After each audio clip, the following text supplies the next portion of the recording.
Hi, thank you for stopping by. Tonight, I want to talk to you about something that's very important to me. And this is not just something that happens in Seattle, it happens everywhere. Every state, every city, even the United States government falls into this trap. That is sweeping under the rug. And when I say that, what I mean is that one administration comes into issues that they have to deal with and they mount up, and it's easier to just sweep them under the rug and deal with them later. But the particular issues that get swept under the rug by a particular group of people does not get dealt with. And the next administration that comes in has to deal with those issues. Well, time and time again, those issues do not get dealt with. Whether it be dealing with the high crime, or whether it be dealing with the high cost of living like Seattle's going through now, the minimum wage issues, the low income issues, the people moving into the city when they don't have adequate housing. Every particular administration has issues that they're not dealing with and they're sweeping under the rug. And the next administration comes in and they see that lump under the rug and they're afraid to look at it. So they don't. And in turn, they sweep their problems under the rug as well. The stuff that they're unable to deal with, stuff that they're unwilling to work on, or the stuff that never gets finished. Now, I'm going to tell you a small story. I worked at the Marriott, and in the course of the summertime, we came through a lot of problems. And what I mean by that is that my first day working at the Marriott in the dishwashers, as a dishwasher, I walked into a room that was full of dirty dishes.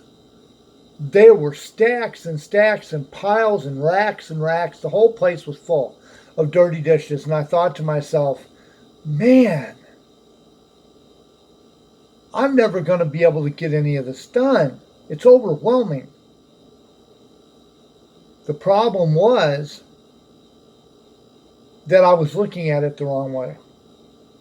The ones that had been there the longest gave me a heads up.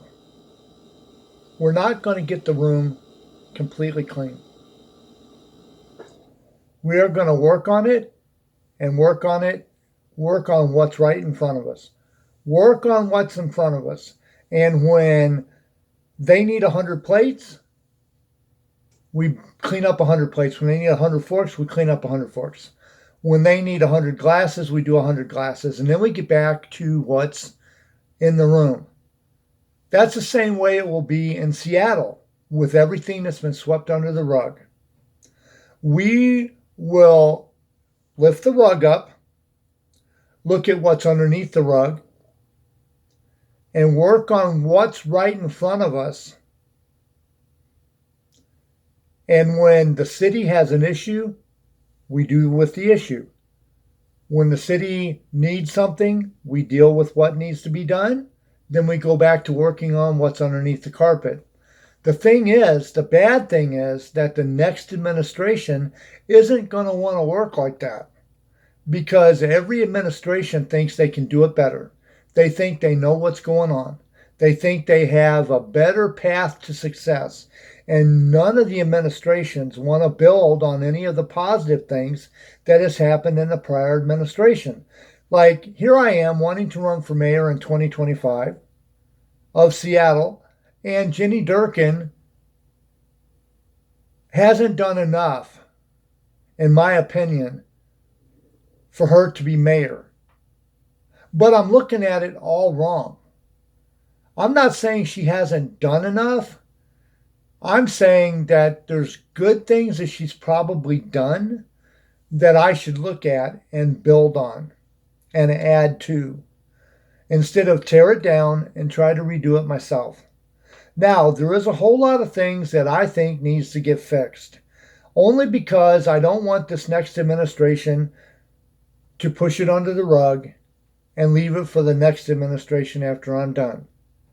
I think we should lift open the rug, see what all's under there, take and put the things that go in one spot in that spot, the things that go in another thing into that spot, and eventually work on the things that we can.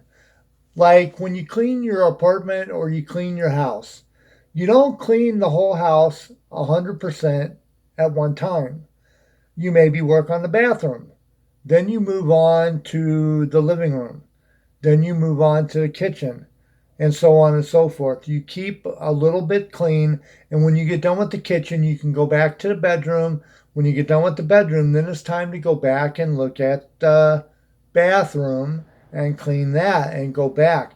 And as time goes by and you get done fixing the issues, it'll be much easier to keep the city running like clockwork. But we need a vision. And at this time, I do not see the city council or the mayor having a vision for Seattle. I don't see anybody that is moving to Seattle. I don't see them looking at Seattle like it's a city. I don't see them for a vision. Yes, they want to make money. That's fine. I got no problem with that. You want to make money, that's cool. But you can't treat Seattle like it's just a job. Somewhere down the road, this has to become a place that you care about and that you want to do something to help fix. You can't push it off onto other people like the city council sweeps things under the rug. The homeless problem. The homeless problem back in the 1990s, when the homeless problem was just starting to get out of hand, it could have been fixed back then. We had ample resources. Yes, at that time I was working at the Downtown Emergency Service Center, but the city wasn't doing anything substantial to fix that problem. The drug problem, the city wasn't doing anything substantial to fix that problem. This was before Amazon and Google. Microsoft had just started up and was going kind of full blast, but the other tech companies were not seeing the potential of Seattle for a money-making gig. Then all of a sudden it just blew up and everybody wanted it to be Silicon Valley. And they want Seattle to be crowded like New York, which that's another story for another day. I think that we need for Seattle to get a vision that it can stand behind. I believe that Seattle needs to work on the problems that are under that rug, as well as the problems that arise in the course of time. We have a lot of people that's moved into Seattle from various walks of life. We have a lot of transplants that are from other places, other cities, other countries. I do not believe that Seattle can accommodate everybody in the manner in which they are accustomed to be accommodated. I'm not saying that in a bad way, and I'm not trying to put anybody down, but what I am saying is that Seattle needs to take care of its past so it can move into its future. And there's an awful lot of its past that's been swept under the rug. And we need to lift open that rug, and we need to start sweeping up all of that dirt. And we need to start cleaning up everything. And as your mayor, that's one of the things that I plan on doing. Anything that you believe could be an issue, put it in the comments below. I'm going to be your mayor, but I can't do this alone.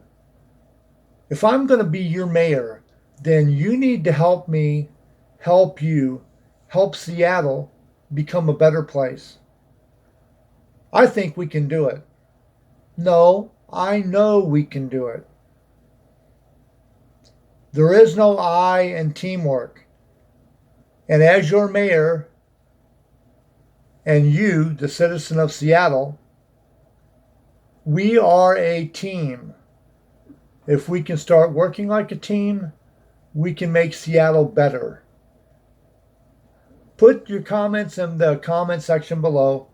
Also, if you have any issues that you think needs to be talked about, you see anything that's going wrong that you think needs to be fixed, stuff that you don't see the city taking care of, that's obtainable. I don't want you to be shooting for the moon here. I want you to be obtainable. If it's obtainable, we can work on it. We can shoot for the moon later. That's going to come. Right now, I believe that we need to discuss the issues at hand. Whatever you see, put it in the comments below. I'll talk to you about it. Anyway, I'm going to let you go on that note. And I, again, want to be your mayor in 2025. Have a good night, Seattle.